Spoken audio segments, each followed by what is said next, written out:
ಜೊತೆಗೆ ನಮ್ಮ ಜಿಲ್ಲೆಯ ಜಿಲ್ಲಾಧಿಕಾರಿ SP ನಮ್ಮ ಜಿಲ್ಲೆಯ ಎಲ್ಲಾ ಶಾಸಕರು ಜನಪ್ರತಿನಿಧಿಗಳು ಎಲ್ಲ ಇದ್ದು ಅವ್ರು ನಮ್ಮ ಹಿತ ಕಾಪಾಡೋದು ಸರಿಯಾದ ತಪ್ಪ ಚರ್ಚೆ ಮಾಡಕ್ಕೆ ಸುನಂದಮ್ಮ ಹೇಳ್ತಾ ಹೇಳಿದ್ರು ನಾವು ಮುಖ್ಯಮಂತ್ರಿ ಮುಂದೆ ಮಾತಾಡ್ತೀವಿ ಅಂತ.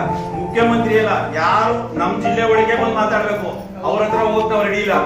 ಒಂದು ಕನ್ನಂಬಾಡಿ ಕಟ್ಟೆ ಯಾವುದೇ ಅಣೆಕಟ್ಟೆಯಲ್ಲಿ ರಾಜ್ಯದಲ್ಲಿ ಹಾಕೋದು ರಾಷ್ಟ್ರದಲ್ಲಿ ಹಾಕೋದು, ಅಣೆಕಟ್ಟೆ ಒಳಗಡೆ ಸಂಗ್ರಹದ ನೀರು ಎತ್ತುವಂತ ವಿಧಾನ ಏನಾದ್ರು ಇದ್ರೆ ಒಂದ್ ಹೇಳಿ. ಡೆಡ್ ಸ್ಟೋರ್ ಅಲ್ಲೂ ನೀರು ತೆಗಿಯಕ್ಕೆ ಪ್ಲಾನ್ ಮಾಡಿದ್ರಿ. ಡೆಡ್ ಸ್ಟೋರ್ ನೀರು ತೆಗೆದ್ರೆ ಅಣೆಕಟ್ಟೆ ಧಕ್ಕೆ ಇರ್ತದೆ. ಮೈಸೂರು ಮಹಾರಾಜರು ವಜ್ರ ಇದೆಲ್ಲ ಮಾಡಿರೋದು. ಮತ್ತೆ ಕುಡಿಯೋ ನೀರಿಗೆ ನ್ಯಾಯ ಮಂಡಳಿ ಒಳಗಡೆ ನಮ್ಗೆ ಇಷ್ಟು TMC ನೀರು ಕೊಟ್ಟಾಗ ನಮ್ಗೆ ಇಷ್ಟು ಲಕ್ಷ ಎಕರೆಗೆ ನೀರು ಹೇಳೋರೆ. ಅಷ್ಟು ನೀರನ್ನ ಕೊಡುವಂತ ಭದ್ರತೆ ಮಾಡಿ ನೀವು ಯೋಜನೆ ಬಗ್ಗೆ ಬರಬೇಕು. ಯೋಜನೆ ಬಂದು ಬೆಂಗಳೂರಿನ ಮಾಡ್ತಂದಿರೋ ಅವ್ರು ನೀರು ಕೊಡಲ್ಲ ಅಂತ ಹೇಳಲ್ಲ. ಅಣೆಕಟ್ಟೆ ಒಳಗಡೆ ಇಲ್ಲ, ಕೆಳಗಡೆ ಬೇಕಾದ್ರೆ ನಮ್ಮ ಹೊಳೆಯಲ್ಲಿ ಹೋಗುತ್ತೆ, ಅಲ್ಲಿ ತಗೊಳ್ಳಿ. ಸಂಧಾನೋತ್ಸವ ನೀರು ಕೊಡದಂತೆ ಕಟ್ಟಿದ್ರಲ್ಲ ನಾವು ಮಂಡ್ಯ ಜಿಲ್ಲೆಯವರು. ಆದ್ರೆ ಇವತ್ತು ಕನ್ನಂಬಾಡಿ ಕಟ್ಟೆ ಹಿಂದೆ ಕಟ್ಟುವಾಗ ನಮ್ ತೂಗ್ಬಿಟ್ರು. ಆ ತೂಗ್ ನೀರು ಕುಟ್ಟದ ಯಾಕೆಂದ್ರೆ ನಮ್ಗೆ ಅನುಕೂಲ ಆಗ್ಲಿಲ್ಲ. ಪ್ಲೇಗು ಕಾಲ ಇತ್ತು, ಬಹಳ ಬಂದಂತ ಸಂದರ್ಭದಲ್ಲಿ ನೀರು ಬಂದಾಗ ಹಲವಾರು ಊರಿಗೆ ಪ್ಲೇಗು ಕಾಲ ಬಂದು ಎಷ್ಟೋ ಜನ ಸತ್ತೋದ್ರು. ಊರ ಸ್ಥಳಾಂತರ ಮಾಡೋದು. ಆಗ್ಲೂ ನಮ್ಗೆ ಶೋಷಣೆ.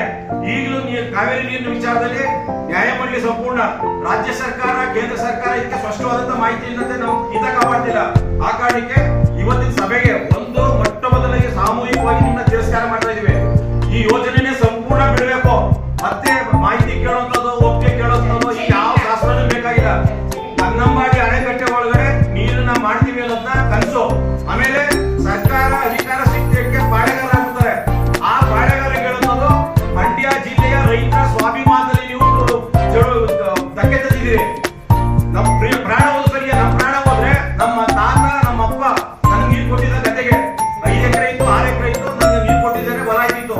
ನಾನೀಗ ನನ್ನ ಮಕ್ಕಳು ಕೊಡ್ಬೇಕು, ನನ್ನ ಮುಂದಿನ ತಲೆಮಾರು ಕೊಡ್ಬೇಕು. ಮಂಡ್ಯ ಜಿಲ್ಲೆಯ ಎಲ್ಲ ರೈತರು ಆ ತಲೆಮಾರು ಕೊಡೋ ನೀರನ್ನ ಶಾಶ್ವತ ಇಲ್ಲೇ ಮಾಡ್ತಿರೋದನ್ನ ನೋಡ್ಕೊಂಡು ನಾವು ಇನ್ನ ತಿಳಿಯಿಲ್ಲ. ಆ ಕಾರಣಕ್ಕೆ ಹೇಳೋದು ಈ ಯೋಜನೆ ಯಾವುದೇ ಕಾರಣಕ್ಕೂ ಮಂಡ್ಯ ರೈತರು, ಮಂಡ್ಯ ಸಾರ್ವಜನಿಕರು ಒಪ್ಪಲ್ಲ ಅನ್ನೋದು ಅಧಿಕೃತ ದಾಖಲೆ ಆಗಬೇಕು. ಇಂಥ ಪ್ರೋಸೆಸ್ ನ ಮತ್ತೆ ಮಾಡಂಗಿಲ್ಲ. ಯಾವುದೇ ಮುಖ್ಯಮಂತ್ರಿ, ಯಾವುದೇ ನೀರಾವರಿ ಮಂತ್ರಿ ನಮ್ಮ ಜಿಲ್ಲಾ ಹಿತ ಕಾಪಾಡಬೇಕಾದಂತ ಜಿಲ್ಲಾ ಉಸ್ತುವಾರಿ ಮಂತ್ರಿ ನಮ್ಮ ಜೊತೆಲೆಲ್ಲ ಬೇರೆ ಯಾವುದೇ ಕಾರಣಕ್ಕೂ ಇಂಥ ಮಾಡಿದ್ರೆ ಅವ್ರ ವಿರುದ್ಧ ತೀವ್ರ ರೀತಿಯ ಪ್ರತಿಭಟನೆ ಮಾಡ್ತೀವಿ.